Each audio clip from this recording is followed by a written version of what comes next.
ন্যূনতম BSc degree না হলে নবম গ্রেডের কোনো ইঞ্জিনিয়ার পদে কাউকে নিয়োগ না দেওয়া সহ ৩ দফা দাবিতে ক্লাস পরীক্ষা বর্জনের ঘোষণা দিয়েছে বুয়েটের শিক্ষার্থীরা। গতরাত ১১টার পর কেন্দ্রীয় শহীদ মিনার থেকে বিক্ষোভ মিছিল বের করে তারা। সেখান থেকে বকশীবাজার ও ঢাকা বিশ্ববিদ্যালয়ের টিএসসি এলাকা অতিক্রম করে শাহবাগে গিয়ে শেষ হয়। বিশ্বের সর্বাধুনিক প্রযুক্তিতে প্রস্তুতকৃত Arik silver wash detergent powder ৫০০ গ্রাম মাত্র ৭০ টাকা। রিমার্ক।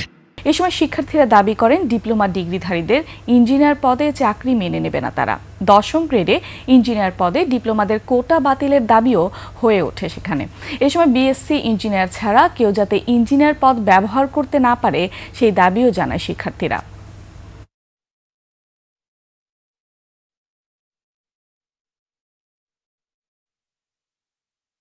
দশম গ্রেড থেকে নবম গ্রেডে 33% প্রমোশন দেওয়ার পরও যেসব ডিপ্লোমা টেকনিশিয়ানদের ভারপ্রাপ্ত বা চলতি দায়িত্ব দেওয়া আছে সেগুলো অনতিবিলম্বে বাতিল করে শূন্য পদের বিপরীতে নিয়োগ বিজ্ঞপ্তি দিতে হবে। আজ আমরা শাহবাগে আসতে বাধ্য হয়েছি এবং শাহবাগ থেকেই প্রকৌশলী অধিকার আন্দোলনের 24, 25 ও 26 আগস্ট সকল ইঞ্জিনিয়ারিং বিশ্ববিদ্যালয়ে ক্লাস পরীক্ষা বর্জন কর্মসূচির সাথে পূর্ণ সংগতি জানানোর ঘোষণা দিচ্ছি।